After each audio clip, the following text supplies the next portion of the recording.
token, 25,000 different things we can make from it. And if we give it a chance, we'll save the blinking planet. Food, fuel and medicine, necessities for life. A benefit to all of us, our wonder and delight. Within this smelly weed, there's more than meets the eye. So much, much more than smoking, it can cleanse our dirty skies. Cannabis, cannabis, we'll save the planet with cannabis. Cannabis, cannabis is a very useful weed. Cannabis, cannabis, we'll save the planet with cannabis. Cannabis, cannabis is very good indeed.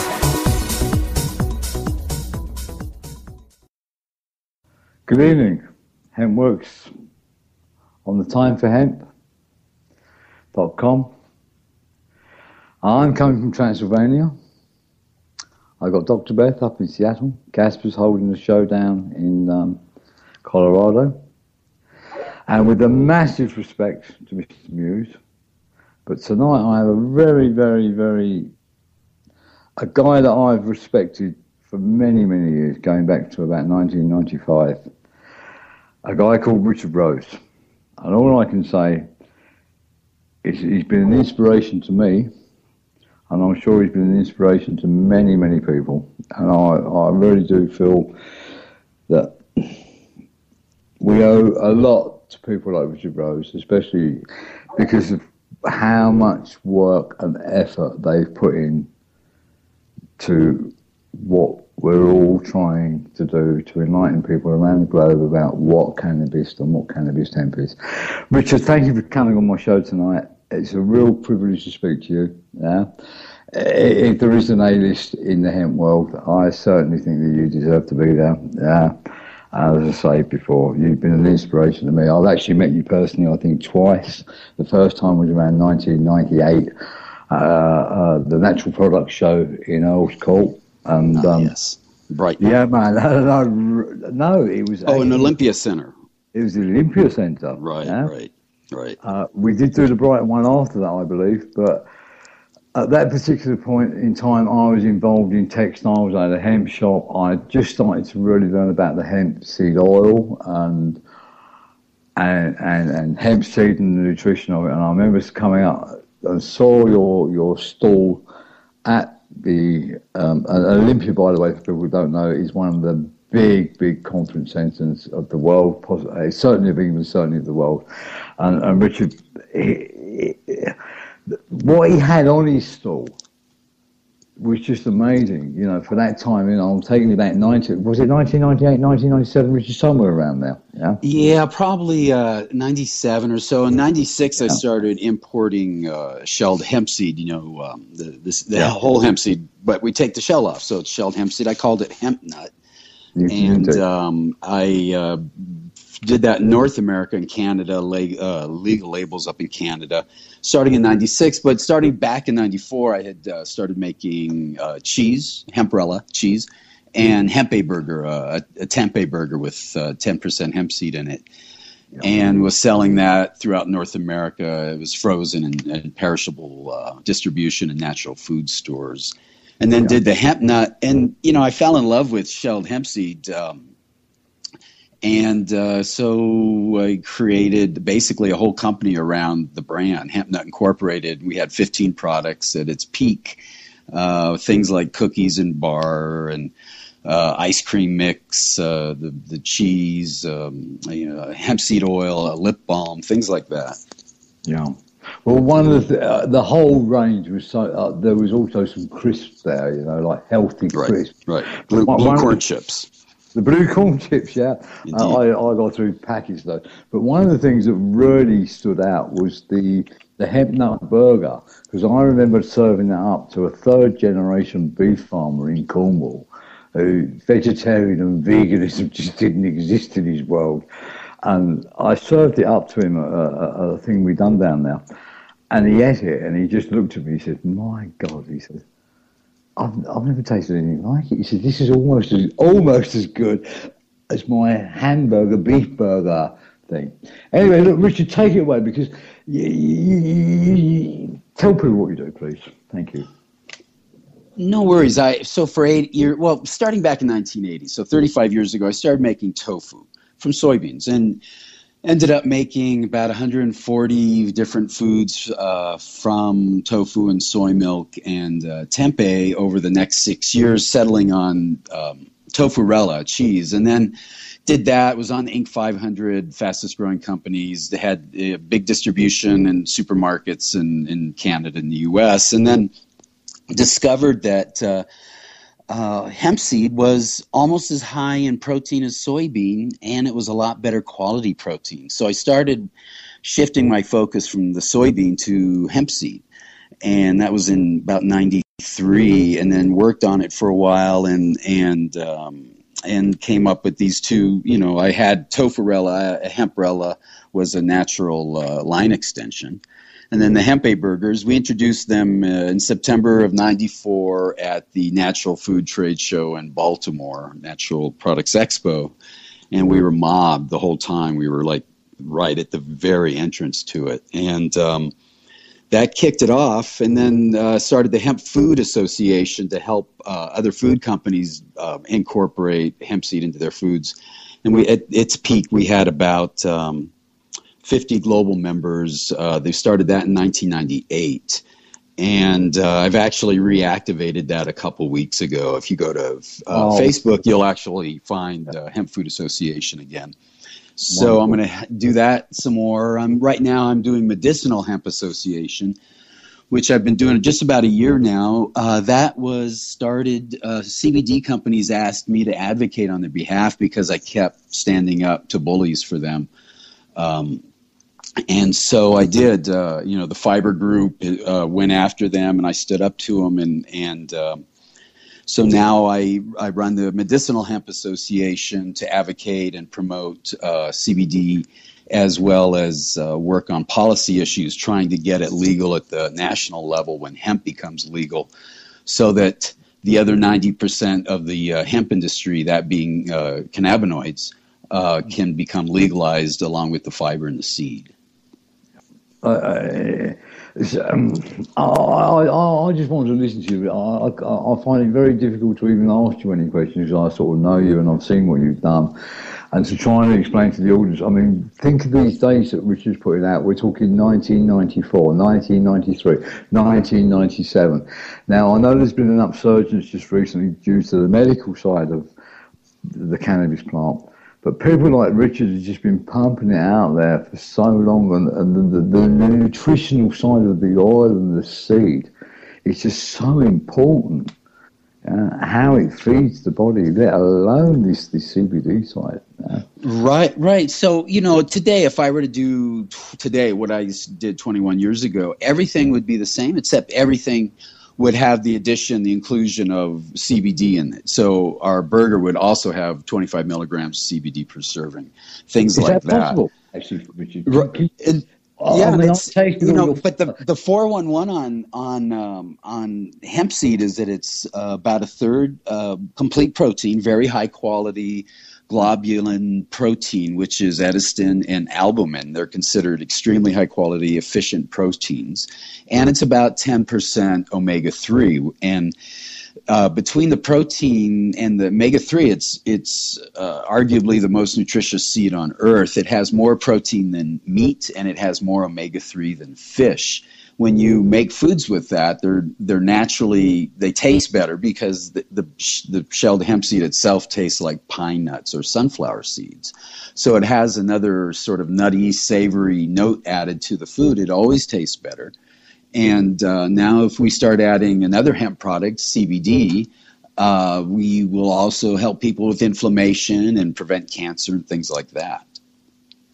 Just taking that back to the fish industry, I've always believed that, from reading stuff from Lynn Osborne and stuff from yourself and from other people back in the day, that the polysaturated chain, if I've got that right, is the perfect match for the body. But the fish industry seems to say that it's not. And I've come up against the fish industry many, many times and tried to explain to them or ask them, really not to explain to them, to actually ask them why they think that the fish oil is better for the human consumption than from a seed, or the hemp seed. And they seem to feel that the hemp seed it's not long enough in its chain or something. Can you explain that a little bit more to us? Yeah, I don't, I can't really. I mean, the fish industry is going to pull some wild stuff out of their butt and use it as an excuse. So I can't really speak to that. You'll have to ask them. The fish oil is high in omega-3. It's a different form. It's a more refined form. To get from the seed in the omega-3 in flax or hemp seed, you need an enzyme. Some people might be lacking that enzyme.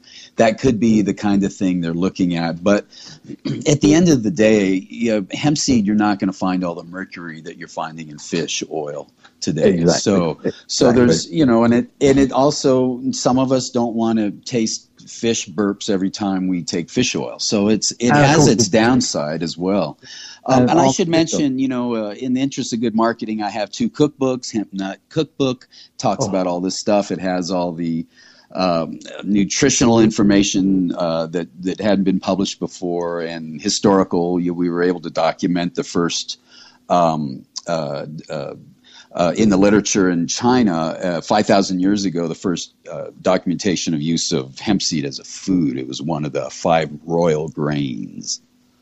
Wow. Now, Richard, taking you back to your first book, one of the a fabulous book as well. I think I still have the original copy that I got from you at the show back in '97, and you signed it. But one of the things that I really loved about that, I think it was at the end of the book, you actually gave a recipe for the Chinese. They'd done like a hemp tofu. Yeah. Yeah, there's pictures in the first edition, the yellow one, of a villager in a Miao villager in the hills of Cambodia making tofu from hemp seed milk in a large vessel, and he added fennel greens, as I recall, and that probably did the coagulation. Hemp seed protein is such a nice protein to work with compared to soybean, in that the isoelectric point, the point at which it'll curd and the proteins will cling together, and you'll make tofu or cheese or whatever, is so much lower than soybean, and it's a much tighter curd than soybean. Even it's a much more of a joy to work with than soybean. I've also heard as well, through working in this industry now, that soybean is not actually quite so good for you. And also, I know from farmers in India that they're sort of growing the Monsanto sort of style of soybean, that if you compared the two, just as growing, that the hemp is a much nicer, much kinder crop to grow in the soil than soya. I believe soya is quite harsh on the soil, and it takes quite a lot to keep it alive. Well, soybean is called a nitrogen fixer. So the roots in soybean will actually add nitrogen into the soil. So it makes a good rotation crop for that reason. But the protein in soybean is called a structured protein. It's not globular or globulin like the hemp seed protein, which is the kind that's found in our blood. The protein one would find in the blood is all globular. None of it is structured. So soybean has to undergo an additional step to break it down into something more assimilable for the body. It has that downside, as well as it has anti-nutritional factors, oligosaccharides, and trypsin inhibitors, which the hemp seed doesn't have. Soybean you cannot eat raw. It has to be processed. Hemp seed you could, in fact, eat raw. Yeah. Also, I'm going to take you back as well. You're saying about the nitrogen fix from soya. As a hemp farmer and knowing the agriculture of it, hemp is also a nitrogen fixer. Maybe. I haven't seen that. But soybean is the only plant that I know of that is a nitrogen fixer that adds nitrogen back in. It has to do with some nodes on the roots. Yeah. As I say, I can most probably put up documents to say that hemp will also do what soya does to the land, but actually does it better. But that's a different conversation. That's more of an agricultural one. So where are you at the moment, Richard? I mean, I know that you sort of, I remember I was importing some of your stuff into England. It was fantastic stuff, and you was getting very, very big. I know you were through a lot of stores, and you was exporting, and then all of a sudden it all sort of collapsed, didn't it? It just sort of. Yes, the market died for 2.5 years. A fiber group, Hemp Industries Association, that I was a shareholder, director, officer, certification manager, and chair of the Food and Oil Committee, against my wishes, decided to sue DEA when DEA had done what, to my mind, was the first step in legalizing. And they sued, and all the retailers freaked out and dropped the products nationwide because they were afraid DEA was going to raid their store any second because of our cheese. And so the market for hemp foods nationwide died. You can see that in the production statistics following that in Canada as well as in Europe. It takes a major dip in 2001 through 2004. And almost dies in Canada, in fact. I mean, like down to like 5% of its previous peak or lower even. And so when that happened, I had just sold the cheese company and decided to retire. And I moved over your way to Amsterdam for 4 years. Uh-huh.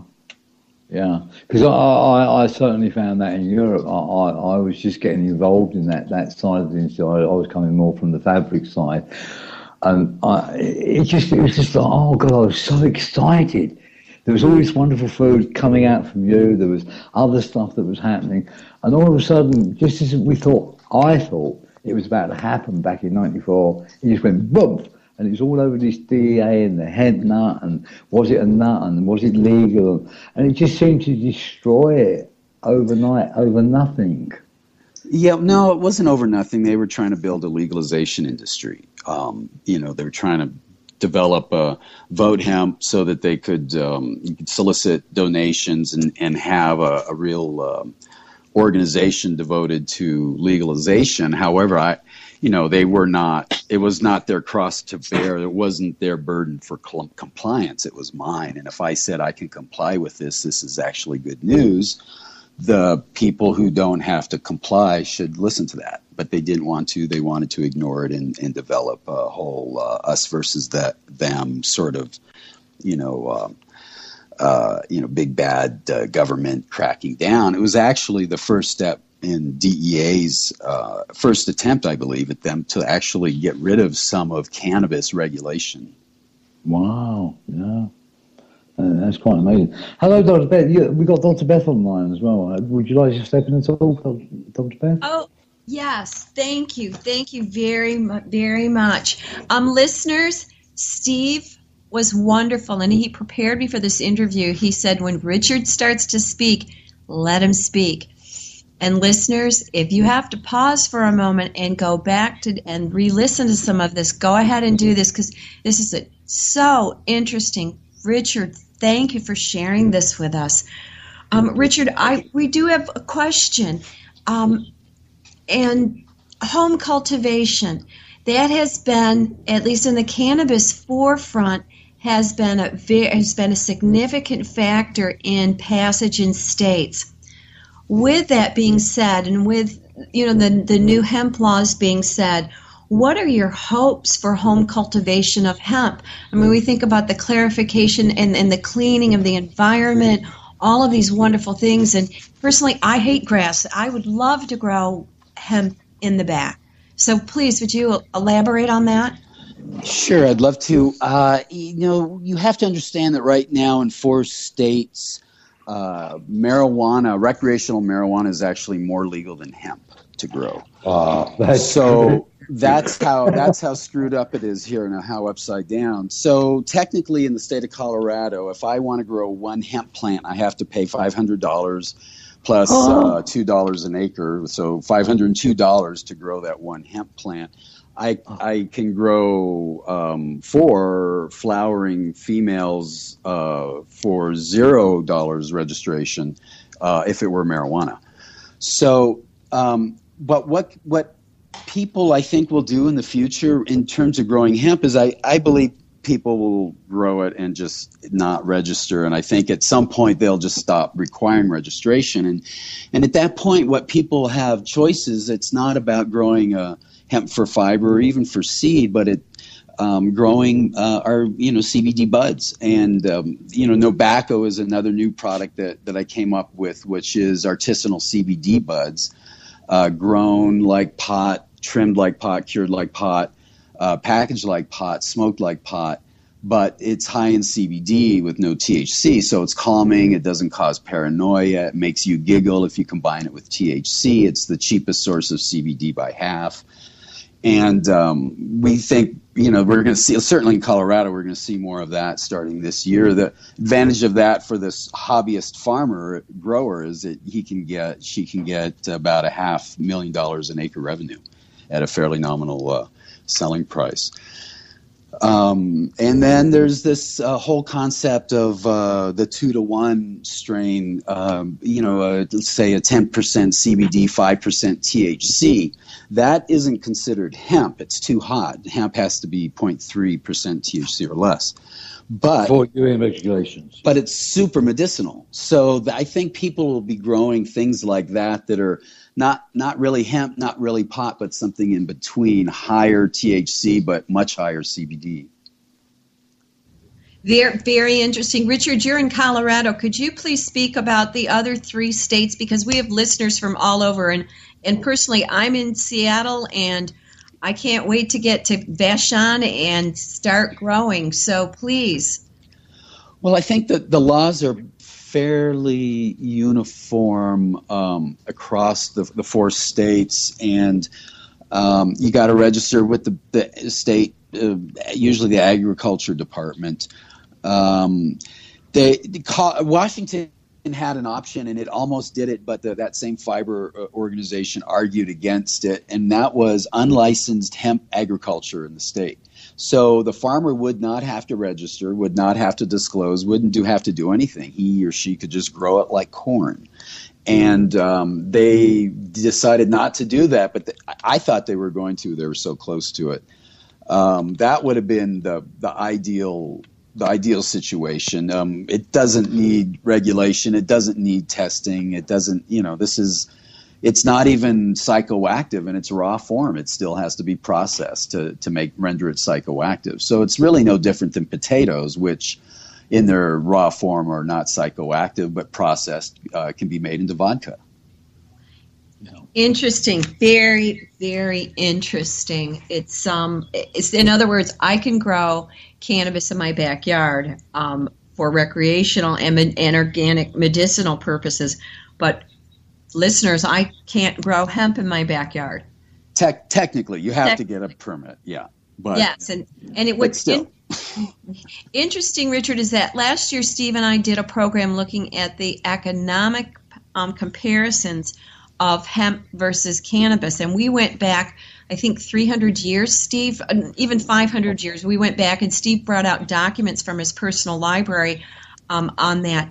So what we were able to determine by the end of the research, the program, is that hemp it brings in about $3 to every $1 of cannabis. Would you like to comment on that? I mean, I'm not pushing you for a yes or no, but what you think about that? Yeah, I think that in 10 years, the value in CBD will equal that in THC.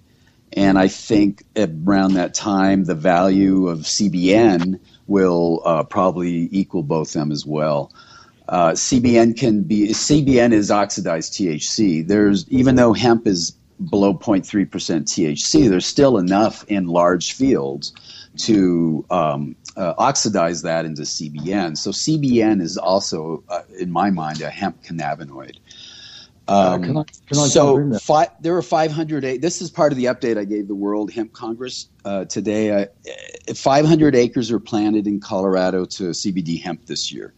The economics of that are as follows: 12,500 pounds of CBD at $10 a gram selling price. That's $57 million in sales, which means that just one product from just one state exceeds all hemp imported by the U.S. last year from Canada. That was about $50 million worth. That's at $10 a gram. It exceeds all the hemp imported last year, but currently the price is more like 50, and if you buy it from Charlotte's Web, it's 200 a gram. Wow. So the CBD produced in Colorado this year at the spot price of $50 is more on the order of a third of $1 billion. Wow.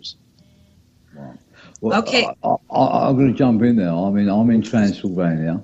I'm in Romania. This is the heartland of where this plant comes from. I'm surrounded by certain varieties that don't have these magic butter names or purple haze names. These are proper indigenous crops.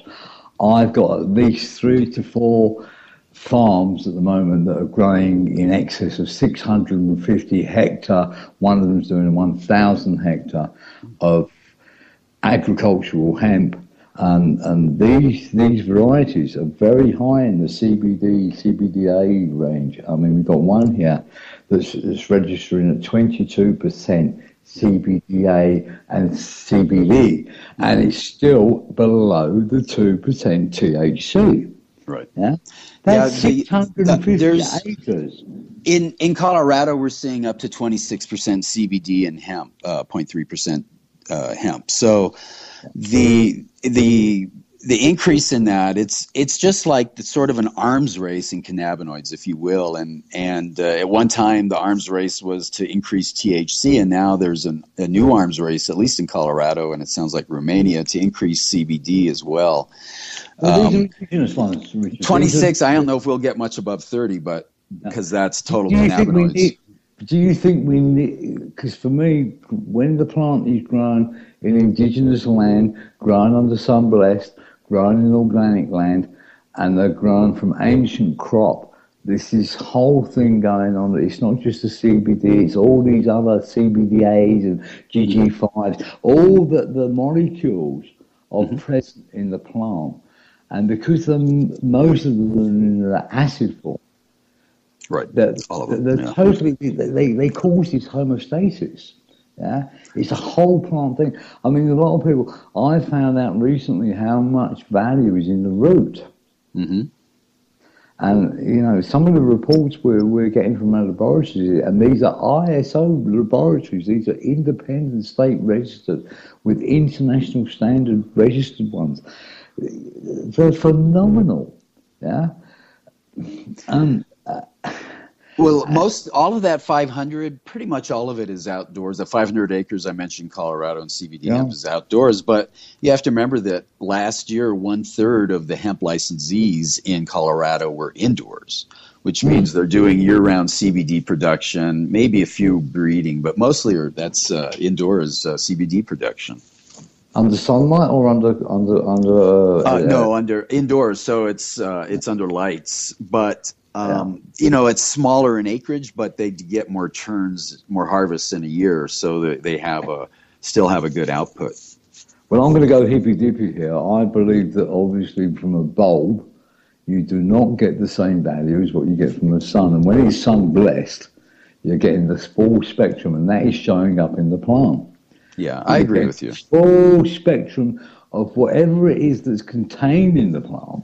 And when you use the full plant from an ancient crop that's grown in organic land, blah, blah, blah, blah, blah, then you're getting the full value of it. Yeah, I agree. And you have to remember that in Colorado, because of our altitude, about between 5,000 and 9,000 feet, where most people live here, we have more UVB hitting the plant. Wow. So we think the trichomes are going to produce a little more because of that, as a protection mechanism against UVB.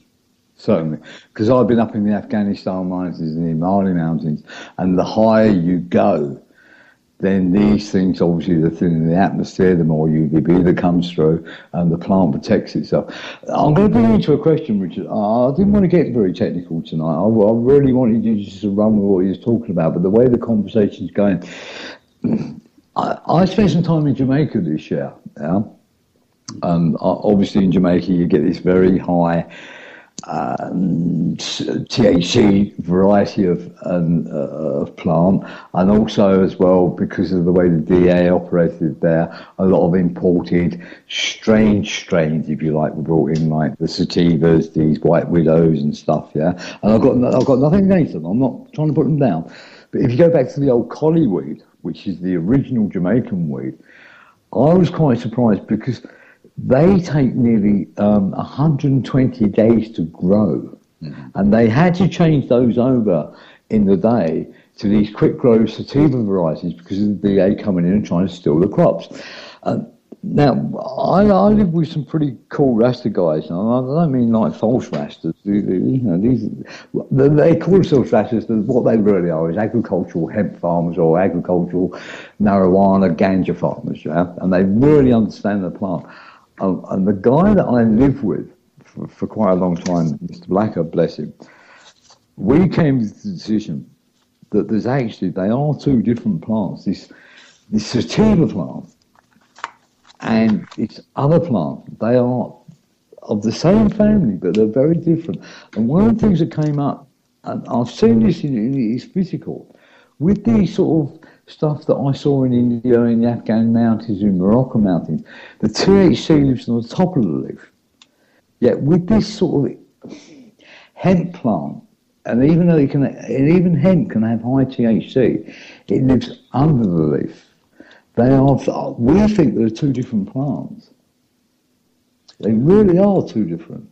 Yeah, well, or at least subspecies. Afghanistanica is the second one you talked about, and that late flowering 120-day landrace type is more of a sativa.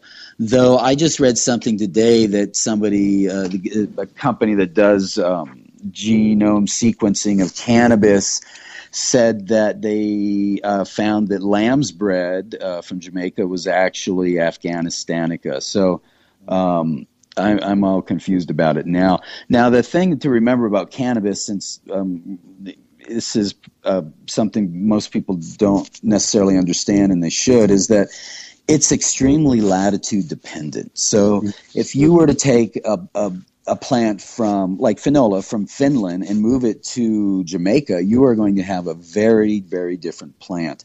And I have done that, and you are completely correct. I took Finola to Jamaica, and it has grown completely different to what it did in England and where Jake Calloway grew it up in Finland. Yeah? Right.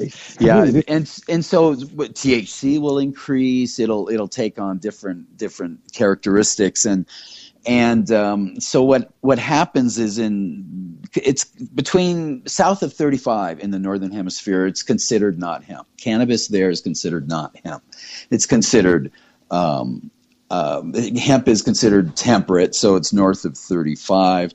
So technically there is no tropical hemp. Now we all know there's tropical cannabis, but finding a hemp cultivar that is there, meaning below 0.3% THC, not likely to find that. And so what the big problem with moving something down there is that in the tropics, you only get, say, 13 hours of sun in the summer, whereas in the north, you're getting 18 and 20.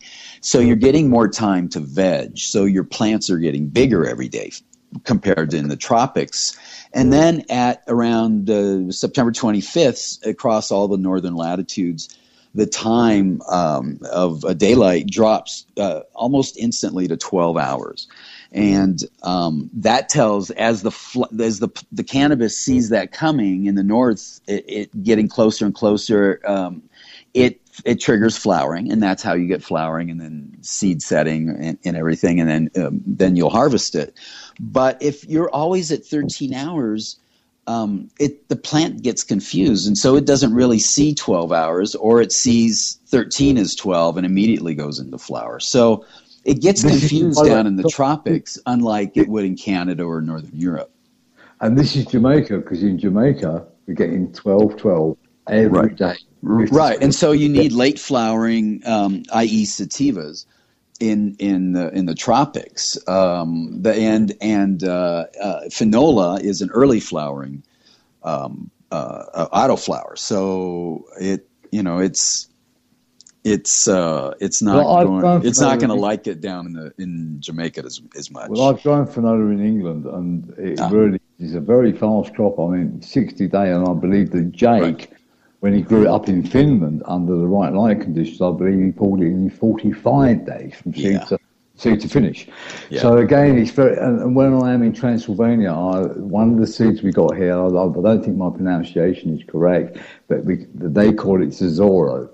Apparently, it was a crossbreed between a Russian and a Chinese seed. That, as I say, it gets very complicated. But this Tesoro is growing on the 45 parallel, and also the longitude is also the cross. It's like the cross of the world, and Jamaica has the cross of the world. And this Romania place has the cross of the world. It's the 45 parallel coming down through the line. And as you rightly pointed out, it's a very latitude-dependent plant. And I have found out from talking to people from the Eden Project, it's one of the only plants that actually grows on latitude and not longitude. Right. And this is why it grows all round, right up to the top of these Icelandic and all the way down through to South Africa, because it's dependent on where it sits in the world and the sunlight and the variety of sunlight. And again, going back to the altitude stuff, in Jamaica we're very lucky because within 2 hours I can go from sort of zero sea level, and we can go up to the Blue Mountains at 2,200 meters, and we're growing all up and down the valley. And where you grow, it just changes, even though it's the same seed variety. Altitude has got so much to do with it. Yeah, that's what we're hoping we see over long run in Colorado compared to, say, Kentucky with trichome production, is that, maybe there's more yield, or maybe there's a different cannabinoid in response to the UVB and the altitude and the like. So, there's so much fluctuation and variance, and that's one of the great crimes of it being Schedule 1, not being able to even research it. Yeah. So we're kind of in the, we're in like 1908 in with automobiles. We're right at it's the infancy, and we're still learning some of the most basic stuff. Richard, to bring you back onto that, again, I've got total respect for you. You've been in the industry a long time. You certainly know what you're talking about. I found as well, from being involved with these plants since sort of 1994, being a grower and a processor, fibre, blah, blah, blah, blah, blah, that really what I'm learning now is what I've learned before was really like groundwork. We're now starting to really understand the plant. Yeah, I wouldn't never stand up personally and say that I know about the plant. Maybe 5 years ago I would have said that I know so much about it. I'm Stevie Danks. I know I grew in it here, blah, blah, blah. But right at the moment, I'm very embarrassed that I don't know much about the plant because she's relearning me. Yeah? Yes. Yeah, and I feel that. I'm with you, Steve. Excuse me. I learned quite a bit. I had great teachers, Rob Clark and David Watson and Soma and Ben Dronkers and took me under their wing in the 90s and taught me. And when I came back last year because of CBD, I had to relearn a whole bunch. And then I had new mentors like David Bonvillain, Elite Cannabis here in Colorado, and Josh Raderman, and some guys that are just really advanced and young. And literally, I'm 58. I'm 15 years older than the next oldest guy involved in CBD in Colorado. So there is a lot of. I'm going to bring you joking. You're 58. What month was you born? December 4th. December. I think I've got you. I'm born in March, so I'm slightly older. Oh yeah, the old guy. I'll respect my elders. Yeah, respect. But there is a big learning curve, and we're finding that the most resistant to learning this. I call it this ain't your grandpa's hemp no more. The most resistant seem to be the fiber guys who thought they had it all figured out, and now we're talking medicine and terpenes, and they just want to talk Bast and herd. So I'll stop you there. I was with Zucchini, Valerio Zucchini. His family goes back almost 2,000 years. Can you believe? He's an Italian. Oh yeah, Valario, right? Valario, you know, I was Right. with Valario last year, and of course the fibre guys that are really talking about fibre, they actually the THC thing is actually about fibre. They need good quality THC in the fibre to make good fibre. I think we're going to find out that the THC question is more about fibre than medicine. Yeah, Maybe I in my perfect world, we wouldn't, THC wouldn't really come up except like figuring out dosages. I mean, we wouldn't be regulating hemp on the basis of 0.3. For instance, the UN has a standard for defining hemp as CBD to THC ratio of 1 or greater. So that cultivar I talked about earlier that was 10% CBD and 5% THC, today that isn't hemp because it's way too hot, but in the UN's definition, in fact, that is hemp, even though it's 5% THC, because it's got so much more CBD in it, rendering the THC not a drug diversion risk. Right, just to clarify that, the UN state that below 0.3% THC, then it becomes agricultural hemp. They have no interest in it, and in fact, they actually promote it. They say everybody should be growing it. So the UN definition was at 0.3. Now in Europe, we ended up with 0.2 because of the bloody people, right? That was them trying to protect their own particular seed. I'm actually talking to the guy Russo, the great professor, I can't think of his name. Ethan Russo? Ethan, right? And I was having this conversation with him in Florida just recently. And really, when you talk to these professors that are involved, 0.2, 0.3, it doesn't even exist. It's just a number. Yeah, no, it's just a number pulled out of somebody's butt. It seriously is. It has nothing to do with anything. It has nothing to do with anything. And the big problem with it in America is that it means that we can't use feral hemp, and we have probably on the order of 300,000 acres of feral hemp growing in ditches across America, and it's been our 405-year genetic history, heritage. So to not be able to use these strains that have been in Virginia and places for hundreds and hundreds of years for developing a certified cultivar is just a sin. It's ridiculous if you look at it as scientifically, because it doesn't mean anything. 0.2, 0.3, it doesn't mean anything. There's no real difference because they're just numbers for a scientist or a computer. And whoever put that number in, as far as I'm concerned, at 0.3, it just was a number that was picked out of the bag. Well, it was the history of it was back in the 60s when they were going to talking about certifying cannabis seed for industrial, for hemp, and it was after the single convention treaty on narcotics. It was in 1961.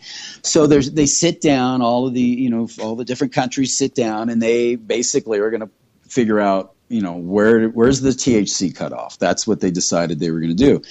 Now, the Russians had a bunch of cultivars that were like 0.5 and 0.7 and 1%, but the French had a bunch that were 0.3 and below. So the French, of course, wanted to be as low as possible, and so they'll have more cultivars that will be certified. So they basically settled on 0.3, and ever since then, they've been pushing for 0.1, and now they've gotten it down to 0.2 over there. Sorry, I lost my microphone. We're going to have to a minute. We've actually done an hour here. So, Richard, can you just bring me up to date? What are you up to at the moment? How can we support you? What are you doing? Well, I basically write, and I've got a bunch of things I'm writing, and all cannabis related, and pretty much all hemp related, and also historical. But I'm doing the Medicinal Hemp Association. I'm going to start doing the Hemp Food Association. So how can people contact you? They should come to Facebook and come find the Medicinal Hemp Association, or my page. I guess I have an author page on Facebook, Richard Rose. You can like that. Cannaceuticals I have about 24 cannabis pages. So Cannaceuticals, Cannabology, Cannabis Pioneers, Chemergy, Cannabis Equals Disruption, some other, American Hemp Association that I'm on the board of, some others. So come find me on Facebook. It's a nice, easy way for me to distribute educational materials. So it's a great little platform for teaching people stuff. So come there and say hi. And listeners... Sorry, I'm going to cut in there, Beth. All I can say is I knew this show was going to, the 1 hour was almost gone. I knew it was going to be very, very quick. People like Richard Rose, I could personally sit down and listen to him for weeks and months on end. Dr. Beth's going to come in now and tell you a little bit of stuff. What a quick out. Richard, thank you for coming on. It's my pleasure. I really look forward to meeting you in the flesh again very shortly. Are you coming to Jamaica for the Cannabis Cup in November? In a perfect world, yes. In a perfect world. Well, hopefully I'll see you there. I'll certainly be there. Dr. Beth, come in, please. Thank you. Richard, thank you very much. With just a few minutes left, really want to thank you again. It's just been an honor to listen to you. Listeners, please take some time with this. Really go back and listen to this. I would break this up into maybe 20-minute segments. Take some time. You're going to want to take notes on this interview because it's really, really important and it's very thoughtful. So those are the kinds of information that you want to have. I will have those links up on the Senior Medical Cannabis Facebook where you're used to seeing them, and they'll link right to Richard's Facebook page. And what you wrote yesterday, or what I read yesterday to prepare for this interview, Richard, was very, very knowledgeable, very thorough. Listeners, take some time to read it because it really explained it so well on Facebook. So thank you. Thank you for so much. Back to you, Steve. Well, I can only cut in. Thank you, Richard. I think this show was a bit technical, but then you put people like us together, that's the way it goes. Go on, if you ever get a chance to taste any of Richard's foods, if you're doing it, go and taste it. It's just such a delight. Dr. Beth is Dr. Beth, seniormedicalcannabis.com. What a wonderful thing they're doing. I hope that Richard Rose and Dr. Beth get to link up through this. Personally, I'm in Transylvania. We've just posted a show that we done last week up online, and it would explain a lot about how CBD works. I'm not going to go into too much of it because Dr. Beth certainly knows what I've been up to. Casper knows what I've been up to. Go and listen to the show that's coming up online on Facebook at the moment. This one gets printed out in maybe about a week's time. Casper will pull me up if I've got that wrong. And look, listen, people, thank you for tuning in. Thank you for being here. It is time for hemp. And what can I say? I'm so stoked. Thank you guys for being on the line. Casper, anything to say? Well, it's nice to have you back on the broadcasting team and sharing with us the information that you bring from the exotic spots of the world that you make it a point to visit. And yeah, okay. Well, there you are in Transylvania. Goodness gracious. Transylvania. By the way, just because I always like to keep my shows a little bit light as well, Transylvania, it doesn't belong to the World Bank or to the American banks, and I'm just about to open up a bank account tomorrow at the Bank of Transylvania. Please send me money because we're bloodsuckers. Well, just the thought of the city makes everybody conjure up their favorite monster, Dracula. And it really is an amazing country, and for me it's the home of hemp, it's the home of cannabis. An old friend of mine called John Hanson, who really, 1994, he went to the Vienna and he told the people about hemp, and he said, well, cannabis is cannabis is cannabis, and cannabis is cannabis is cannabis. Don't get confused with all the politics, don't get confused with all the sativas and indicas, because at the end of the day, it's a marvellous plant. It has loads of benefit for all the things that it does, not just what we were talking about tonight, the seed, for its nutritional value, the seed. It's fibre, it's food, it's part of the planet. It always was. Well, you know what? I first started hearing about all the claims that people in the medical cannabis community were making. It darn near sounded like those huckster fish oils back in the 1920s and 30s, right? Yeah. But then every time you open up a newspaper or a medical journal or log online, you see where medical cannabis is help with Alzheimer's or arthritis or Crohn's disease. And it's like every day there's a new discovery for medical cannabis to be of true benefit for. And it does not cease to astound. I can certainly say that. Casper, how long have you been doing this cannabis thing? Oh my gosh, Jack Hare recruited me in 1990, and I started the show in 91. Casper's got about 30 years. Richard's got about 30 years. I'm a youngster. I've only got about 25 years. I hit 60 this year. Three guys right. have been studying, and I know that Casper and Richard do this 24/7. Yeah, literally 24/7. They've invested their life, their money, and their energy into it. And three guys, including myself, have just gone, we're just learning. Right. We're just starting to learn about the plant. And Richard's education is unbelievable. Casper's education is unbelievable. I never finished secondary school. But it's got nothing to do with it. This plant is absolutely more amazing than we even think. Yeah? I don't know if Richard's discovered this, but I know that when I was growing this plant in my basement and in various spots, I felt like it had an aura, as if it was embracing me when I would walk by it. I mean, I've been in tomato patches, and I've been around apple trees and roses and tulips and a variety of plants all my life. But when I get around a cannabis plant, I don't even have to look at it. It can be behind me, and somehow I can almost sense its energy. She seduced you. Is that? no, somebody in Germany seduced him actually, but that's another story. But do you also happen to sense that when you're working with them, Richard? Yeah, I have to, kind of a running thread with every grower I've ever talked to. It was pretty much she said the exact same thing you just did, and we've all done it. I've been growing since I was 16, 17 in my backyard in California, and so 40-something years, and it did that to me. I have 11 legal plants out back right now. It's kind of a hobby, fun thing to do that has a really good reward at the end. I mean, roses are nice, which I also grew, but it doesn't have nearly the reward cannabis does. And you know how you will intentionally keep the plants from having water when they need them for a couple of days to stress the right. plant.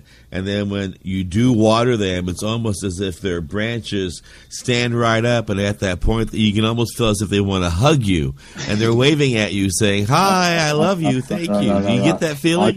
Right, this is another show, and I will tell you, I'll bring another guy on, and he will tell you hemp or cannabis actually produces water in our body. Yeah, but that's another show, that's another time. Now I'm going to come in. I spent time in Jamaica. I spent time with real Rasta people, Ayavingi people. They say that I'm a bald-faced Rasta working on the behalf of the plant. Because me know the plant, and I know I've gone into Patwa language now, because I'm proud of my language, yeah? This is a spiritual plant. She has energy, she has life, and she has intelligence. Now, you might think I'm crazy. That doesn't matter, because you're going to find out that the plant been here a long time. The plant know what it's doing. Yeah, right. You understand that? Right? I do. You read that. I don't care what language you're thinking. The plant is the plant, and she knows what she's doing. And what we're saying here, she's one love. All right. And listen to the plant. And Dr. Rose, I don't know about you, but after being around the marijuana cannabis plant, I could almost believe at that point that music does benefit plants. And vice versa.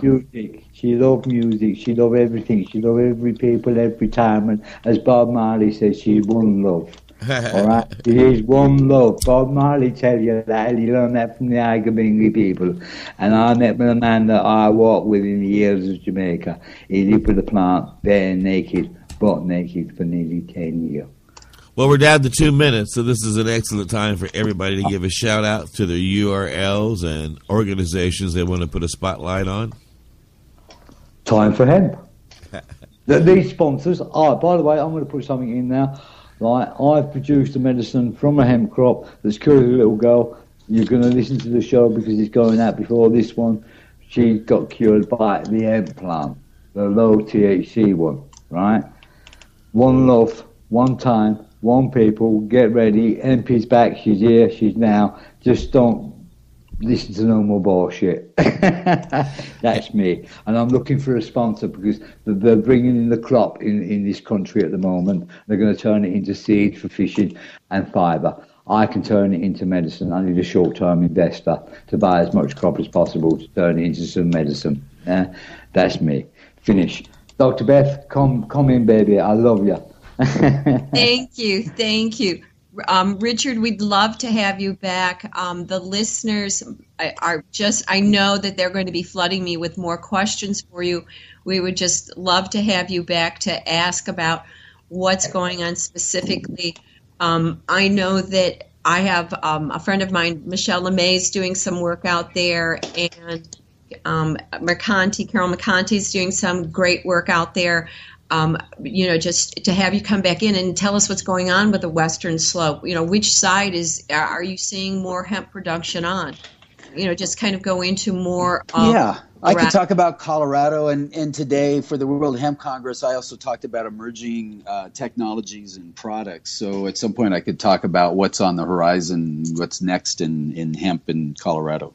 Oh, then Richard, why have you not got a show on Time for Hemp?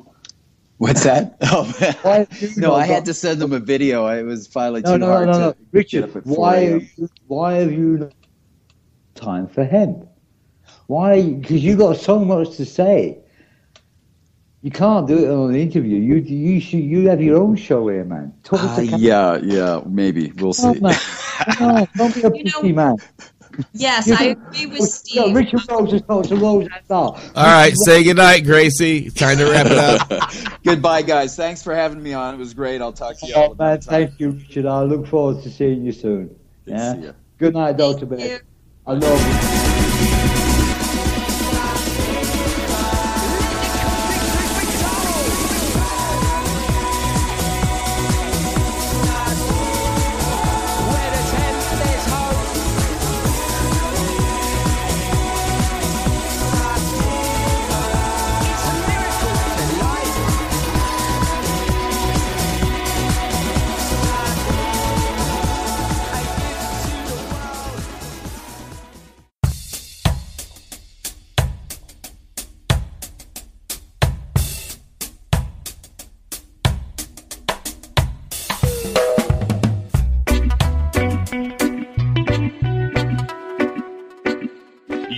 Listening to the Time for Hemp Global Broadcasting Network. Please share us with your friends.